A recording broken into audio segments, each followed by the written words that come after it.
자궁 경부암 검사 시에 고위험군 바이러스가 나왔어요 라고 얘기하셨어요.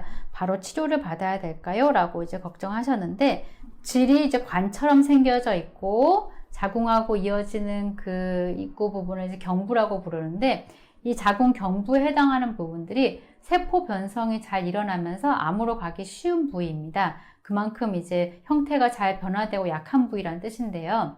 자궁에 이제 입구에 해당하는 질 부분과 자궁 경부 부분이 특별한 문제가 없으면 자궁 면역 환경이 튼튼한 분들 같은 경우에는 바이러스가 사라지기도 합니다. 그런데 질염이 자주 발생하는 분들이거나 혹은 경부가 헐어 있거나 질 쪽이 자꾸 이제 벗겨지거나 경부염이 만성적으로 반복되는 분들 같은 경우에는 고위험군 바이러스가 나왔을 때 경부 쪽에 이상소견으로 계속 발전할 수 있는 가능성이기 때문에 이런 분들 같은 경우에는 치료가 필요합니다.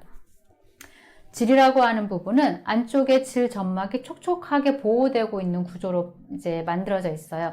그러니까 외부에서부터 들어오는 균에 대해서 질 점막이 보호를 해주게 되면서 나의 자궁도 보호를 받게 되는 부분인데, 질염이 자꾸 반복되는 분들 같은 경우에는 질 표면에 염증성 분비물이 생겨서 달라붙게 되면은 이 부분에 대해 자꾸 벗겨지게 만들고 그 부분이 헐게 만들어집니다.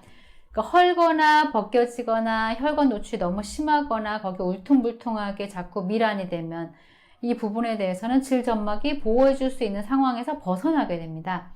그러면 이 부분이 점점 염증에 대해서 만성화되게 되면 세포 자체 모양이 바뀌어버리는 상황이 발생하게 돼요. 그래서 뭐 경부 이형성증 1기, 2기, 3기 이렇게 진행되다가 경부암으로 발전할 수 있는 부분들도 있습니다. 그럴 때 바이러스가 고위험군인 경우에는 좀 더 위험성이 높기 때문에 이 부분에 대해서는 내가 자궁 면역 환경을 잘 치료를 하고 질과 경부 쪽 해독을 위해서 치료 부분이 필요하구나 라고 인식하시는 것이 중요합니다. 한의학적으로는 이런 경우에 질과 경부 쪽을 이제 질 점막을 해독을 하면서 항염 기능을 갖출 수 있게끔 해주고, 질과 경부 쪽까지 질 점막이 다시 재생되어서 나의 면역 환경을 갖출 수 있게끔 하는 질 경부 신부 침치료와 약침 치료, 그리고 자궁 면역 환경에 대해서 도움을 줄 수 있는 한약 복용 등을 병행을 하게 되는데요. 보통 치료 기간 같은 경우에는 질염이 자꾸 발생하는 경우에는 질염 증상들도 같이 해결해 줘야 되기 때문에 처음 집중 치료 기간에 집중하는 것이 굉장히 중요하고, 그때는 주 1회에서 2회 정도 집중 치료 기간을 갖게 됩니다. 그래서 이 기간이 보통 뭐 짧으면 한 달, 길면 한 3달 정도까지 가게 되시고, 이 기간이 지나서 많이 호전된 분들, 염증 환경이 이제 완화되고 면역 환경에 대해서 유지만 하면 되는 경우들 같은 경우에는 치료 간격이 뭐 2주 간격, 한 달 간격, 2달 간격 점점 치료 간격이 벌어지게 되고, 자궁 면역을 개선할 수 있는 한약 복용 같은 경우에도 나중에 이제 안정기와 유지기 때는 복용하는 거 없이 원내 치료만 이제 정기적으로 와서 치료하게 되는 부분들로 이어지게 됩니다. 이제 질염이나 혹은 경부염, 경부밀환, 그리고 이렇게 HPV의 인유두종 바이러스 등은 결국에는 자신의 자궁 면역 환경하고 관련이 되어 있기 때문에 내 몸의 피곤도 관리를 이제 관리하는 것이 굉장히 중요합니다.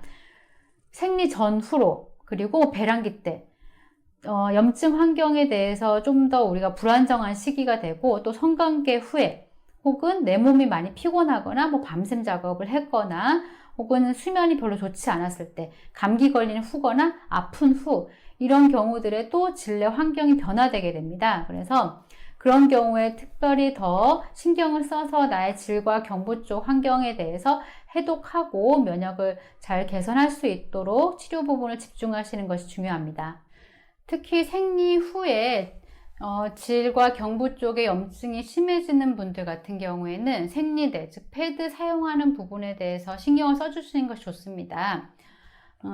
원칙적으로는 나의 그 생리대 패드에 혈액이 묻어있는 상태에서 나의 외음부와 접촉하는 부분에 대해서는 최소화하는 게 좋습니다. 무슨 말이냐면은 서 있거나 이제 서 있거나 걸어 다니거나 할 때 혈액 자체 출혈이 울컥하고 나온 경우에는 패드에 이제 출혈이 묻어 있는 상태잖아요.